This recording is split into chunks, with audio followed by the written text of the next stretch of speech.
دیکھیے پہلی بات تو یہ ہے کہ جنہیں آپ ادارے کہہ رہے ہیں وہ ادارے نہیں ہیں، وہ مختلف نان گورنمنٹ آرگنائزیشنز ہیں، تنظیمیں ہیں،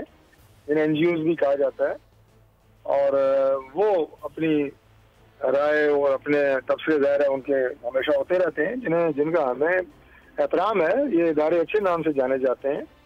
پلڈاٹ ہے، فافن ہے۔ پہلی بات تو یہ ہے۔ دوسری بات یہ ہے کہ یہ پاکستان میں یہ ایک روایت بن چکی ہے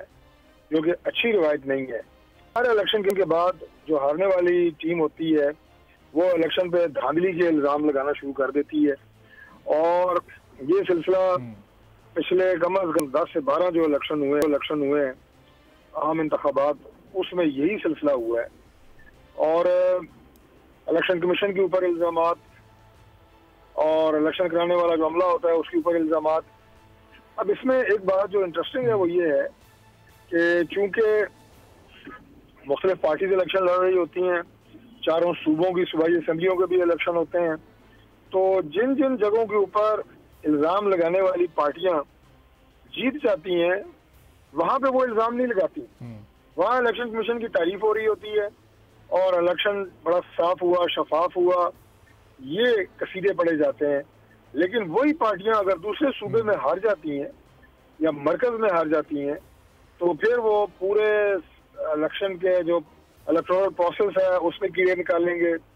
الیکشن کمیشن کو برا بھلا کہیں گے، تو یہ ایک عجیب سی روایت ہے۔ باقی اور طارق صاحب جب یہ بات آپ کہہ رہے ہیں تو یہ آپ تمام جماعتوں کی بات کر رہے ہیں، چونکہ مولانا فضل الرحمان صاحب نے بھی آج یہ بات کی اور اس میں انہوں نے تمام جماعتوں کو مخاطب کیا کہ 2018 میں نون لیگ اور پیپلز پارٹی اور ایم کیو ایم کہتی تھی کہ وہاں دھاندلی ہو گئی ہے، اور چونکہ پی ٹی آئی کی زیادہ سیٹس تھیں، اور آج پی ٹی آئی اور سنی اتحاد کونسل اور دیگر جماعتیں کہہ رہی ہیں کہ جی دھاندلی ہو گئی ہے، تو وہ پوچھ رہے ہیں وہ سب سے کہ اب آپ بتائیں کہ اس وقت الیکشن فیئر تھے، آج فیئر نہیں ہے، یا آج فیئر ہیں تو اس وقت فیئر نہیں تھے؟ دیکھیے علامہ صاحب نے تو 2018 کا جو الیکشن ہوا تھا، مجھے یاد ہے میں اس میٹنگ میں موجود تھا کہ جب علامہ صاحب نے فرمایا تھا کہ ہمیں اسمبلیوں کا بائیکاٹ کرنا ہے اور 2018 کی اسمبلیوں کا ہم حصہ نہیں بنیں گے۔ یہ تو دیگر جو سیاسی جماعتیں ہیں ان کی آپ یہ کہیں کہ کہنے پہ، اور مولانا صاحب نے آمادگی ظاہر کی تھی الیکشن میں اور اسمبلیوں کا حصہ بننے میں الیکشن کے بعد، تو الزام تو اس وقت بھی لگے تھے۔ مولانا صاحب تو میں نے آپ کو بتایا سسٹم سے بائیک آؤٹ کرنے کی بات کر رہے تھے،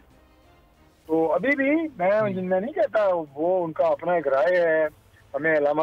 صاحب کا، مولانا صاحب کا بڑا احترام بھی ہے، لیکن ظاہر ہے وہ اپنے علاقے میں اپنی سیٹیں ہارے ہیں، وہ کہ اپنی وہ قومی اسمبلی کی نشست جو ہے وہ بلوچستان سے اس کو جیتنے میں کامیاب ہوئے ہیں، لیکن جہاں سے وہ ایکسپیکٹ کر رہے تھے کہ ہم نہ صرف جیتیں گے بلکہ مولانا صاحب تو یہاں تک کہہ رہے تھے کہ اس دفعہ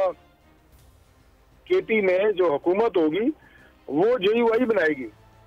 تو حکومت بننا تو دور کی بات، اگر آپ اپنی ذاتی نشست بھی وہاں سے نہ جیت سکیں تو ان کے غصے کی وجہ تو سمجھ آتی ہے، اس کا بہرحال ہمیں احترام ہے۔ سبسکرائب کریں اور بیل دبائیں تاکہ کوئی خبر رہ نہ جائے۔